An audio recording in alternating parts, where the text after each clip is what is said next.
Hello नमस्कार दोस्तों। कई बार एक जीत और हार पूरा नैरेटिव सेट कर देती है।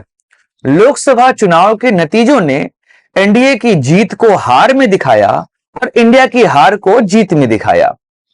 माहौल सेट हो गया। इंडिया गठबंधन को देखकर लग रहा था कि एकजुट तरीके से वो आगे बढ़ रहे हैं, लेकिन कई बार एक हार आपके उस पूरे नैरेटिव को ही ध्वस्त कर देती है। कुछ ऐसा ही हमें यहां दिखाई दिया। दो राज्यों में विधानसभा चुनाव हुए, जम्मू कश्मीर और हरियाणा। जम्मू कश्मीर में इंडिया गठबंधन को जीत मिली। इंडियन नेशनल कांग्रेस और नेशनल कॉन्फ्रेंस के गठबंधन की सरकार वहां पर जीतती है और सरकार का निर्माण करती है।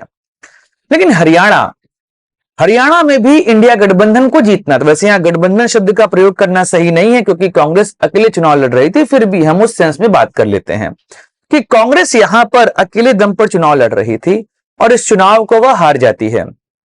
एक दौर में जब लोकसभा चुनाव खत्म हुए तो इंडिया गठबंधन को लीड करते हुए राहुल गांधी लग रहे थे, लेकिन इस चुनाव के नतीजे ने पूरे तरीके से राहुल गांधी के नैरेटिव को ध्वस्त कर दिया।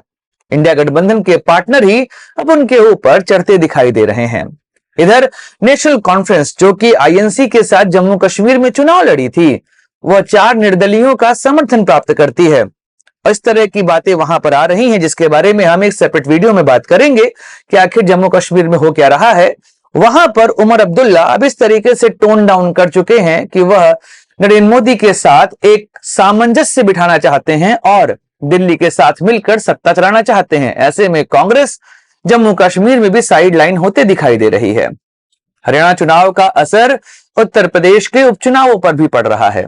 अखिलेश यादव, जिन्होंने एक तरफा कह दिया कि इस चुनाव को हम लीड करेंगे, इंडिया गठबंधन यहां पर जरूर है पर इस चुनाव को लीड करेंगे हम, मतलब कांग्रेस उपचुनावों में सेकेंड हैंड पर आ जाएगी या कहें छोटा भाई बनकर रह जाएगी।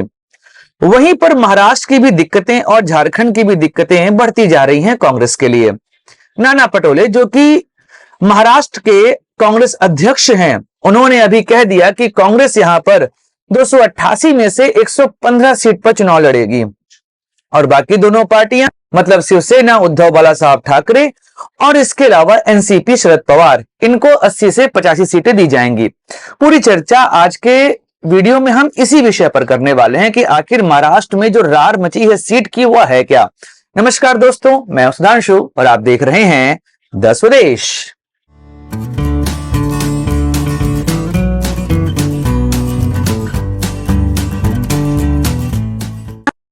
कई बार कुछ चुनाव के नतीजे लंबे समय तक असर डालते हैं। जैसे अब 2014 में जब नरेंद्र मोदी के लीडरशिप में बीजेपी को पूर्ण बहुमत मिला, एनडीए को भी बहुमत मिला था और बीजेपी अकेले पूर्ण बहुमत प्राप्त करी थी। उसके बाद नैरेटिव सेट हुआ और नैरेटिव कुछ ऐसा बना कि नरेंद्र मोदी को हरा पाना ही संभव नहीं है। 10 साल तक यही नैरेटिव चलता रहा, विपक्ष कहीं पर दिखाई नहीं दे रहा था। लेकिन 2023 के जुलाई में एक गठबंधन बनता है, कई सारी पार्टियां एक मंच पर इकट्ठा होती हैं। उनकी आइडियोलॉजी अलग थी लेकिन उद्देश्य एक था और उद्देश्य था भाजपा को सत्ता से बेदखल करना। साथ मिलकर लड़ने का प्रयास करते हैं, लेकिन उसी दौर पे एमपी, छत्तीसगढ़ और राजस्थान में चुनाव होते हैं। इन चुनावों में कांग्रेस ने अहंकार दिखाया और इस चुनाव का नतीजा बीजेपी के पक्ष में आया। तब जाकर कांग्रेस की नींद खुली, उन्हें समझ में आया कि हमें भी अपने साथी दलों को साथ लेकर आगे बढ़ना पड़ेगा और तब इंडिया गठबंधन जो है एक साथ आगे बढ़ा। राहुल गांधी की न्याय यात्रा में कुछ इंडिया गठबंधन के लीडर्स जो है वो पार्टिसिपेट करते हैं। हाँ, थोड़ी दिक्कतें इनको दिल्ली और वेस्ट बंगाल में आ रही थी। वेस्ट बंगाल में तो सामंजस्य नहीं बना इंडिया गठबंधन का, बट दिल्ली में सामंजस्य बना। रिजल्ट इनके समर्थन में नहीं आया पर फिर भी एक माहौल तो सेट हो गया। इस माहौल पे फिर एक चीज दिखाई दी कि सारे जितने भी इंडिया गठबंधन के लीडर हैं वो एक ही फ्रेम की बातें कर रहे थे और हर किसी के मन में एक ही बात थी कि नरेंद्र मोदी को सत्ता से बेदखल करना है। रिजल्ट भी इनके पक्ष में आता हुआ दिखाई दिया। अगर एक कंबाइंड फॉर्म में देखेंगे तो नरेंद्र मोदी से लगभग 50 सीटें ही कम इंडिया गठबंधन को मिली। 240 सीटें बीजेपी को प्राप्त हुई। जहां पर 400 पार का नारा लग रहा था, वहीं पर बीजेपी केवल 240 पे आकर ठिठक गई और गठबंधन के पार्टनर्स के आधार पर ही वह सरकार चल रही है। ऐसे में नैरेटिव सेट हो गया कि इंडिया गठबंधन मजबूती से आगे बढ़ेगा। रही सही कसर जब लोकसभा का सत्र हुआ और उसमें जिस तरीके से अखिलेश यादव, राहुल गांधी या एक साथ इकट्ठा हुए और फैजाबाद के लोकसभा चुनाव को इन्होंने एक सेंटर पॉइंट बनाया। जिस मुद्दे पर कभी भारतीय जनता पार्टी सबको घेर रही थी, उसी मुद्दे पर भाजपा घिरती हुई दिखाई दी। क्योंकि जिस तरीके से फैजाबाद में भाजपा ने उस सीट को गंवाया, उसके बाद तो माहौल सेट हुआ कि राम मंदिर का मुद्दा भाजपा के साथ अब नहीं जा रहा है। अब ऐसे में हुआ क्या, माहौल बन गया राहुल गांधी के साथ और विपक्ष के नेता के तौर पर उनका नाम प्रस्तावित किया गया। लेकिन चीजें खराब होनी शुरू हुई कब से, जब हरियाणा का रिजल्ट आता है। 8 अक्टूबर 2024 के पहले तक राहुल गांधी विपक्ष का सर्वमान्य चेहरा थे, लेकिन 8 अक्टूबर के रिजल्ट ने यह दिखा दिया कि राहुल गांधी अब सर्वमान्य चेहरा नहीं है। उत्तर प्रदेश में अखिलेश यादव ने उपचुनावों में कांग्रेस के लिए केवल एक सीट छोड़ी है। फिलहाल अभी उस सीट पर बात चल रही है, देखते हैं क्या होता है। और वहीं पर महाराष्ट्र की दिक्कतें बढ़ती जा रही हैं।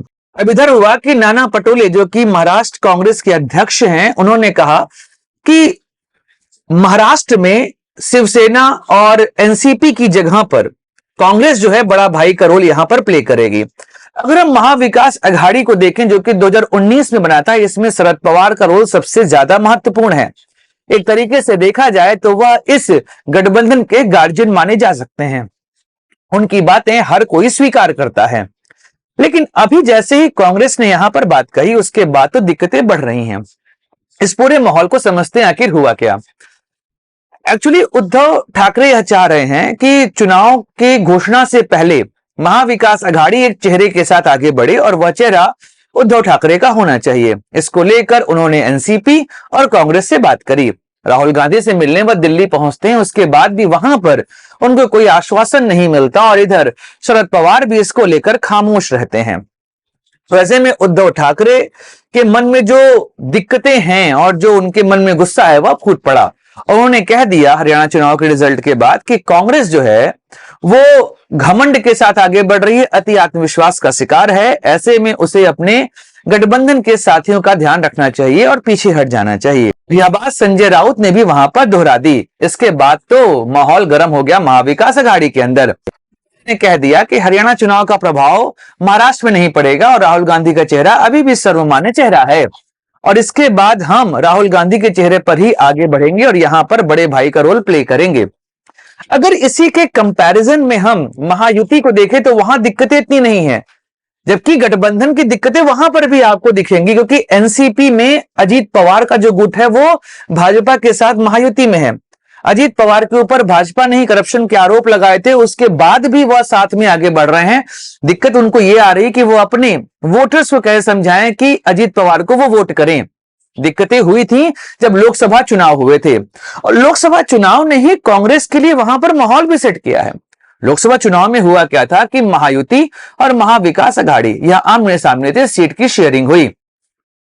लेकिन जब रिजल्ट आते हैं तो बीजेपी को मात्र 9 सीट मिलती है लोकसभा की, शिवसेना जो शिंदे गुट है उसको 7 और एनसीपी को 1 सीट मिलती है। लेकिन अप्रत्याशित नतीजे मिल जाते हैं महाविकास अघाड़ी को। कांग्रेस जिसको 17 सीट दी गई थी लोकसभा चुनाव में लड़ने के लिए, वह 13 सीट जीत कर आती है। शिवसेना उद्धव बाला साहब ठाकरे की पार्टी को 21 सीट मिलती है, वह 9 सीट जीत कर आती है। लेकिन अगर स्ट्राइक रेट की बात करें तो एनसीपी शरद पवार 10 सीटों पर लड़ते हैं और 8 सीट जीत कर आते हैं। तो ऐसे में कांग्रेस जिन्होंने 13 सीट जीती, उनको यह लगा कि अब वो यहां पर डिक्टेट करेंगे चीजों को। ऐसे में अब वह कह रहे हैं कि हमें 100 से 115 सीट मिलनी चाहिए और बाकी दोनों पार्टनर 80 से 85 सीट पर चुनाव लड़ें। अब यहीं पर आ जा रही है बातें, क्योंकि जो भी यहां पर कांग्रेस से गठबंधन के साथी हैं, अब वह कांग्रेस के ऊपर इसी अहंकार का आरोप लगा रहे हैं। अरविंद केजरीवाल ने इशारों इशारों में कह दिया कि अति आत्मविश्वास खतरनाक होता है, कांग्रेस को साथ में आगे बढ़ना चाहिए था। यही बात झारखंड में हेमंत सोरेन कह रहे हैं कि कांग्रेस को बड़ा दिल दिखाना चाहिए और क्षेत्रीय पार्टियों से समर्थन लेकर आगे बढ़ना चाहिए। यही बात अब यहां पर महाराष्ट्र में भी उभर रही है, जहां पर शिवसेना और एनसीपी कह रही है कि आपको छोटा भाई बनना चाहिए। अभी तक की बात की जाए तो एनसीपी नंबर 1, उद्धव बाला साहब ठाकरे की पार्टी नंबर 2 और कांग्रेस नंबर 3 पे थी। अचानक से कांग्रेस नंबर 1 पर आने का प्रयास कर रही है।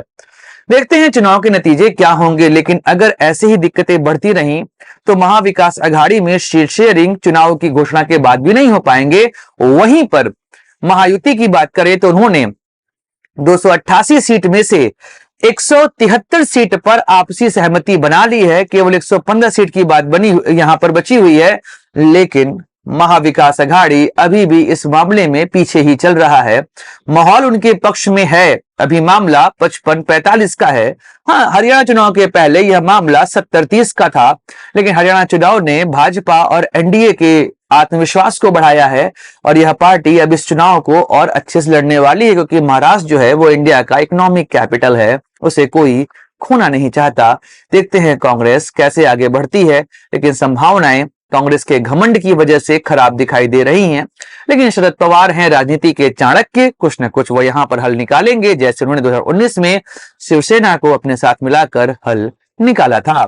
दोस्तों, वीडियो समाप्त करते हैं, मिलेंगे अगले वीडियो में, चर्चा करेंगे किसी और मुद्दे की। इजाजत अपने दोस्त सुधांशु को लाइक करिए, शेयर करिए और सब्सक्राइब करिए इस चैनल को। जय हिंद, वंदे मातरम, भारत माता की जय।